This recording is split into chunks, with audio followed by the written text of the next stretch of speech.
뭐 오케이 광자맨가 저는 이렇게 보진 않는데 가끔 이렇게 화제가 돼서 이렇게 내용을 보면 되게 웃기더라고요. 근데 이 시청률이 엄청 높대요. 원래 이제 KBS 주말 드라마는 이 시청률의 그 뭐라고 할까요? 이 제왕입니다. 그래서 주말 드라마가 20% 넘지 않으면 그게 기적일 정도예요. 그리고 또 많은 사람들에게 위로를 주는 그런 거죠. 근데 거기에 이제 복댕이라고 이 저 그 말하자면 이제 최 변호사인가 뭐 그 사람의 이 아들, 그러니까 어떻게 보면은 우여곡절 같아 나는데 이름이 복댕이라고 이제 붙여요. 그래서 제가 이 복댕이 그 뉘앙스가 있는데, 자 그런데 여러분 어저께 제가 추미애 여러분하고 다 같이 추미애 너무너무 고맙다 우리가 이제 이런 말 하지 않았습니까? 근데 이 김경수 유재의 또 복댕이들이 두 명이 있는데 그게 누구냐? 어준이하고 최민입니다, 여러분. 정말 이 어준이하고 최민이한테 우리는 고마워해야 됩니다. 네.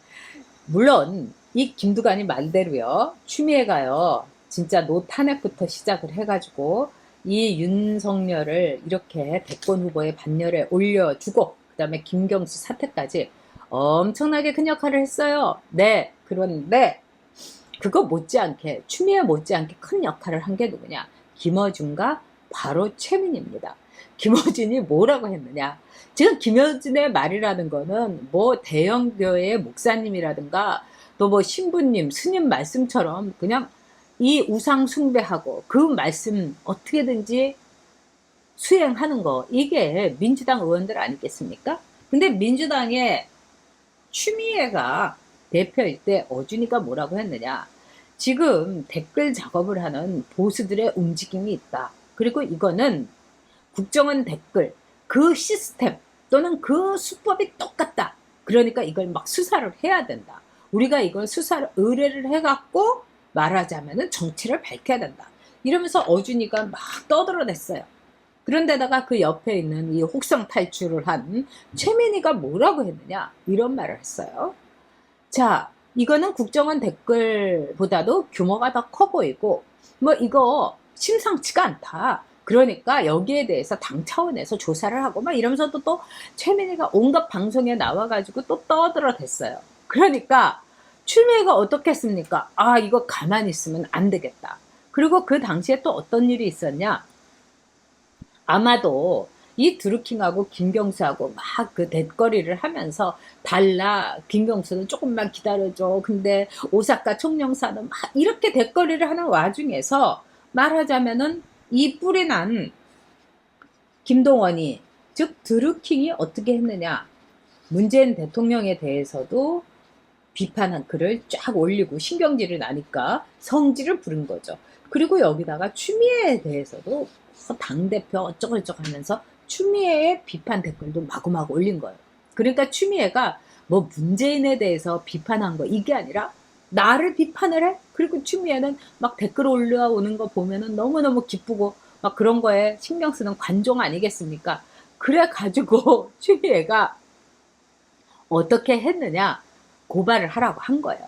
그래서 고발을 해가지고 이 경찰이 덮치고 보니까 이 경인선, 경공모에 있는 사람들이 있는데 이 사람들 신분을 다 조사를 하니까 올 민주당 당적을 갖고 있는 거예요.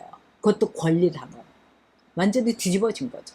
그래서 민주당이 발칵 뒤집어졌습니다. 거기다가 이 사람들을 수사를 하면서 보니까 김동원이가 드루킹이 뭐라고 했느냐 이렇게 얘기를 한 거예요. 아, 이 김경수한테 우리가 댓글 작업도 했고 김경수하고 우리는 이렇게 통하고 내가 김경수한테 이 정책에 뭐 경인선 경제도 사람이 먼저다 뭐 이런 거 다 가르쳐 준 거다 이렇게 된 거예요. 그래서 김경수란 이름이 나오면서 발칵 뒤집혀진 거예요. 그러니까 이 삼각편대 어준이, 민희, 미애 정말 이 삼총사 애국 보수의 진정한 이득과 헌신을 한 삼총사. 이제부터 어준이, 민희, 미애 이 사람들이 얼마나 큰 일을 했는지 우리가 알게 될 겁니다. 그리고 지금요 친문들은요 어저께도 여러분들에게 이 말씀을 드렸지만은 너무너무 정말 끝내주는 사람들입니다. 지금 이제 친문들은 어떻게 됐냐면은 어디로 가야 될지 몰라갖고 길을 잃어버렸어요. 그러니까 친문 대깨문들은 미아 상태인 거예요. 그렇다고 이낙연이를 이것도 아니야. 이낙연 5.18에 뭐 어쩌고 저쩌고 존경하는 영도자 동지 이러면서 전두환 대통령 찬양글 써. 이재명 저거는 우리 등에 칼을 꽂을 놈 이렇게 해가지고 지금 친문들이 우왕좌왕하고 있어요. 이게 제일 좋은 그림입니다, 여러분. 끝까지 우왕좌왕할 거예요, 대깨문들이. 그리고 문재인도 지금 우왕좌왕 길을 잃고 있는 거예요. 지금 어저께 이제 이런 얘기가 있었습니다. BTS를 무슨 뭐 UN 홍보도사로 한다. 결국 뭐 이렇게 하면서 BTS 병역하고 딜을 했을 가능성이 있습니다. 사실 BTS도 아무리 방시혁이가 이쪽이라고 하더라도 좌쪽이라고 하더라도 그렇게 엮이고 싶지 않겠죠. 레임덕이 아니라 이제 사형 선고받은 정권인데 제가 보기엔 BTS 병역 이거 면제해 주는 걸로 바꿔먹은 겁니다. 이 뉴스가 터졌죠. 두 번째는요. 여러분도 다 아시다시피 SM의 이수만 그 회장이 그 50대 여기자에게 외신 여기자에게 50억 원의 집을 말하자면 증여를 했다. 이 뉴스로 막 덮었어요. 이거는 제가 볼 때는 거의 공작입니다, 여러분. 자, BTS 건은도 왜 그거를 그날 어저께 터뜨렸느냐. 또 그 여기자에게 증여를 해준 건 이수만 씨의 사생활인 거예요. 아니 자기 돈 갖고 자기가 아파트를 주던 옷을 사주던 아니 그 뭐 여기자에게 옷을 사주던 초콜릿을 사주던 그거는 그의 사생활인데 그거를 이렇게 퍼뜨린 게 뭐겠습니까? 저는 이거 공작이라고 봐요. 그만큼 지금요 김경수의 유죄에 대해서는 청와대고 대깨문이고 감당이 안 되는 겁니다. 감당이 안 될 수밖에 없죠. 너희들은 정권 내다봐야 한 거야. 너희 정권은 정통성이 없어. 가짜 정권이야. 도둑 정권이야. 이렇게 결론을 대법원 최종심에서 냈기 때문입니다. 근데 이 김경수의 유죄를 만든 이 복댕이는 즉 어준과 민이다. 이렇게 보는 거죠. 2005년에 설훈이 유죄를 받은 거예요. 1년 6개월. 근데 2007년에 노무현이 설훈을 사면을 시켜줍니다. 2년 만에. 근데 설훈은요, 피선거권 10년이 금지가 된 거예요. 최민희도 그렇습니다. 근데 최민희는 오죽 정말 온갖 종말 처리 이것까지 다 했는데도 불구하고 최민희 사면을 안 해준 거예요. 왜? 너는 이 정도의 쓰임새야.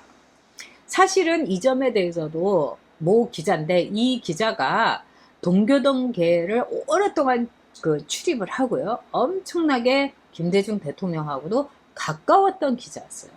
근데 김대중 대통령은요, 여러분, 이낙연을 절대로 대변인을 안 시켰어요. 너무 놀랍죠? 이낙연이 김대중 대통령 맨날 이러고 김대중 대통령한테 그렇게 아부를 하고 대단했죠? 그래도 안 시켰어요. 왜? 쟤는 대변인 할 그릇이 못 돼. 이렇게 된 거예요. 아주 정확하게 맞죠? DJ가 사람.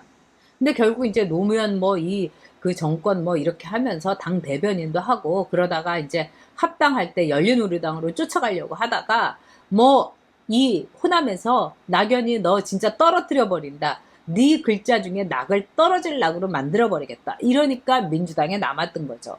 그래가지고 노무현 탄핵을 하는데 본회의에 참석해갖고 투표를 했습니다. 본인이 반대표를 던졌다고 그러는데요. 지금 그거 갖고 이재명도 아주 물고 뜯고 난리가 났습니다. 네.